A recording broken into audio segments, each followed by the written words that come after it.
Olá, irmãos e irmãs em Cristo. Venho aqui hoje gravar para vocês mais um vídeo do meu canal revelando as profecias da Bíblia. E no vídeo de hoje é a Escola Sabatina número 5, a Páscoa, o livro de Êxodo. Antes de eu falar sobre esse assunto, eu preciso da ajuda de vocês para se inscreverem no meu canal revelando as profecias da Bíblia. Deixe seu like, ative os sininhos de notificações para receberem o meu vídeo. Compartilhe com o maior número de pessoas que vocês puderem o conteúdo do meu canal. Eu preciso da ajuda de vocês. E vamos orar para fortalecer cada vez mais a nossa fé. Querido Deus e Pai, muito obrigado por este dia de sábado que começou ontem ao pôr do sol e que termina hoje ao pôr do sol. 24 horas de adoração e louvor. Por isso, meu Deus, fique comigo nesses minutos e segundos. Faça-me de mim o seu servo para mostrar essa lição maravilhosa. Tudo isso agradeço e oro em nome do meu Salvador Jesus Cristo. Amém. Então, povo de Deus, fique com o áudio da Escola Sabatina e boa lição para todos vocês.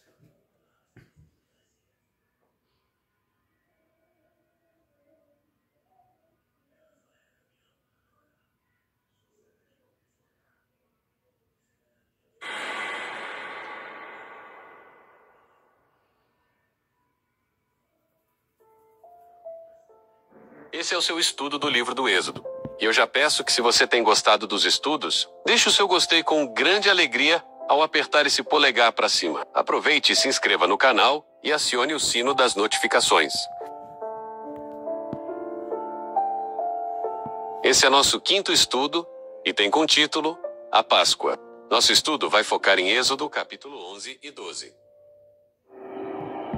Em nosso último estudo, estudamos sobre as pragas. Vimos que os egípcios tinham mais de 1.500 deuses. Quando Moisés se apresentou em nome do Deus Yahvé, o faraó respondeu que não conhecia esse Deus.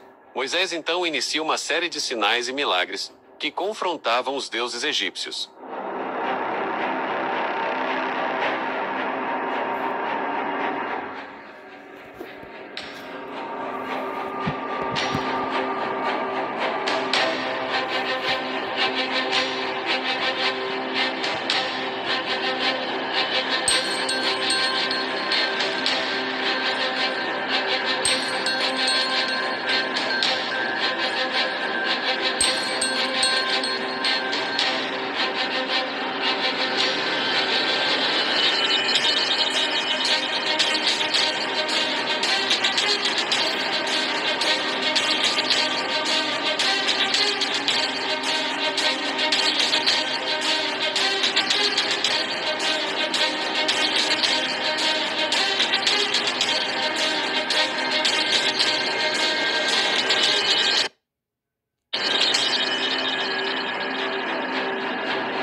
Das pragas no estudo passado, e agora vamos falar da última praga. A 10ª praga representa o ápice das pragas. As pessoas precisavam se preparar cuidadosamente para a sua chegada, pois vidas estavam em risco. A sobrevivência ou a morte do primogênito colocaram as famílias em alerta máximo. Cada família responderia a uma pergunta crucial: confiaremos no Senhor e em sua provisão para a vida, ou ignoraremos isso? O único caminho para a vida estava na aceitação do sangue do Cordeiro inocente. A celebração da Páscoa foi criada para que juntas, famílias inteiras pudessem experimentar a libertação de Deus. Mais uma vez Deus avisou o que aconteceria.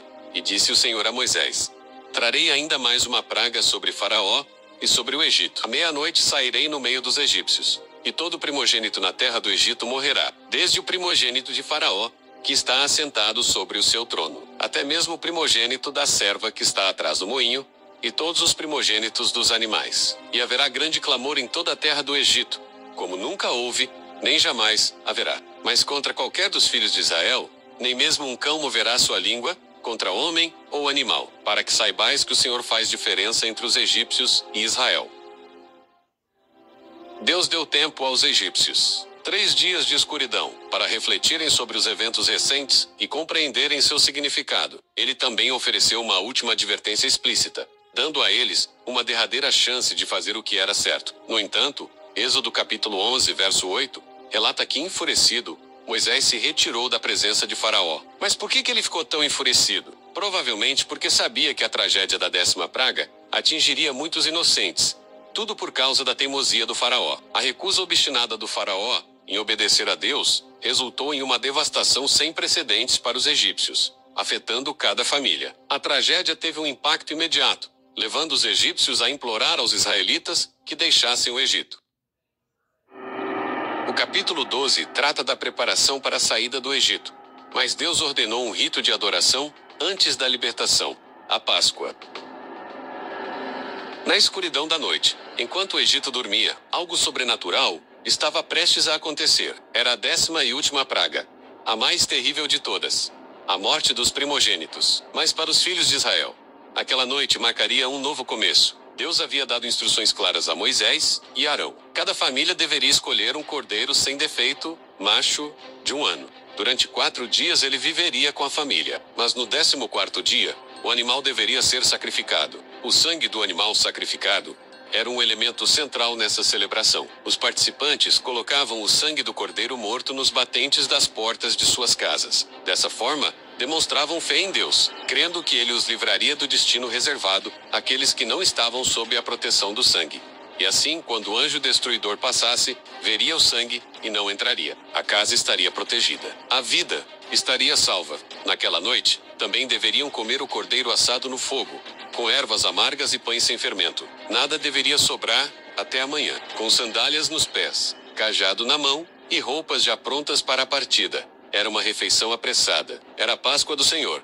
Páscoa significa passar por cima. E foi isso que Deus fez naquela noite. Passou por cima das casas marcadas pelo sangue.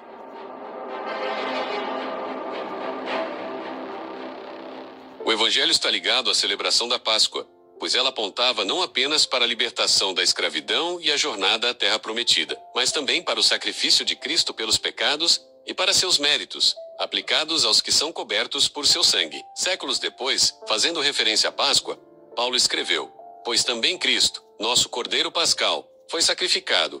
O juízo veio, mas houve livramento para os que creram e obedeceram.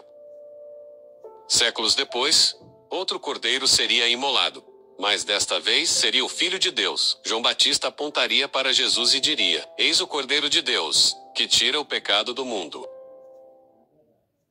40% dos meus alunos que fazem 6 em 7 ou mais não aparecem na frente da câmera. Que tira o pecado do mundo.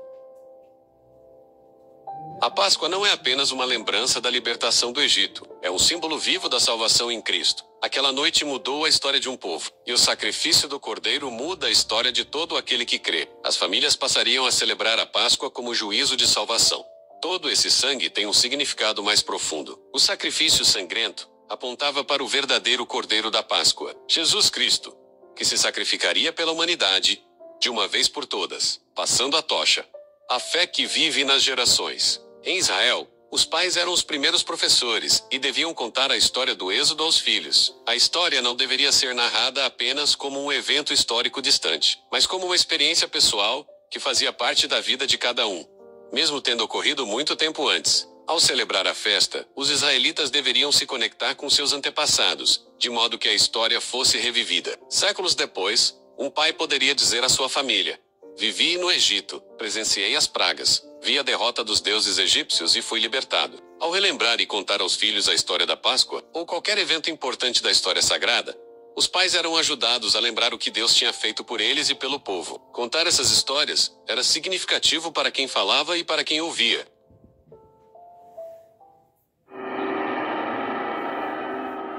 A última praga do Egito atingiu os primogênitos. Esse foi um juízo divino contra todos os deuses do Egito, e também contra todas as famílias que adoravam esses falsos deuses, que eram apenas ídolos sem valor, refletindo os sentimentos, desejos e medos do próprio povo. Como as pragas anteriores já haviam demonstrado, os ídolos eram incapazes de salvar o povo. Sua inutilidade ficou mais evidente com a 10ª praga, que trouxe as consequências mais graves para os egípcios. Por todo o vasto reino do Egito, o orgulho de cada casa tinha sido derrubado.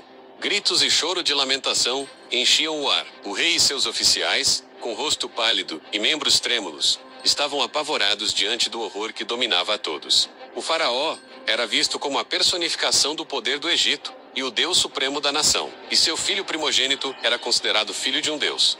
E fizeram uma deusa que protegia as crianças. Heket, a deusa que assistia as mulheres no parto. E Min, um deus da reprodução. Além desses, Havia outros deuses egípcios relacionados à fertilidade. No entanto, eles se mostraram impotentes diante do Deus vivo. De acordo com Êxodo capítulo 1, o faraó mandou que as parteiras egípcias matassem os filhos recém-nascidos dos israelitas numa tentativa de enfraquecê-los, dominá-los e humilhá-los. Agora, a punição de Deus recaiu sobre os primogênitos do Egito. Isso ilustra o princípio de que colhemos aquilo que semeamos. A Páscoa devia ser tanto comemorativa quanto simbólica, apontando não somente para a libertação do Egito, mas também para o maior livramento que no futuro Cristo realizaria, libertando seu povo do cativeiro do pecado. O Cordeiro sacrificial representa o Cordeiro de Deus, em quem se acha nossa única esperança de salvação. O apóstolo escreveu: Cristo, nossa Páscoa, foi sacrificado por nós. Não bastava que o Cordeiro Pascal fosse morto. Seu sangue devia ser aspergido nos batentes das portas. Da mesma maneira, os méritos do sangue de Cristo devem ser aplicados no coração. Devemos crer que ele morreu não somente pelo mundo, mas também por cada um de nós individualmente. Devemos apropriar-nos dos benefícios do sacrifício expiatório. Até hoje, famílias judaicas celebram a Páscoa. Em hebraico, Pesach. Elas realizam o que chamam de Seder de Pesach. Seder significa ordem ou sequência. E, nesse caso, refere-se ao jantar cerimonial. Nesse momento, eles recontam a história do Êxodo e depois desfrutam uma refeição especial em família. É impressionante como essa celebração tem sido mantida, literalmente, desde a época do Êxodo. Somente o sábado é mais antigo e ainda hoje é celebrado pelos judeus. Assim como a comemoração da Páscoa lembrava os israelitas da libertação do Egito, nosso Salvador instituiu a Santa Ceia, a ser celebrada com frequência, para manter viva na memória de seus seguidores as solenes cenas da traição e de sua crucificação pelos pecados do mundo. Ele desejava que seus seguidores compreendessem a contínua dependência de seu sangue para a salvação. Jesus, tendo dado graças, ele o partiu e disse: Tomai, comei, isto é o meu corpo que é partido por vós. Fazei isto em memória de mim. Depois, da mesma maneira também, ele tomou o cálice depois de cear, dizendo: Este cálice é o Novo Testamento no meu sangue. Fazei isto todas as vezes que o beberdes, em memória de mim, porque todas as vezes que comerdes este pão e beberdes este cálice, proclamais a morte do Senhor, até que ele venha.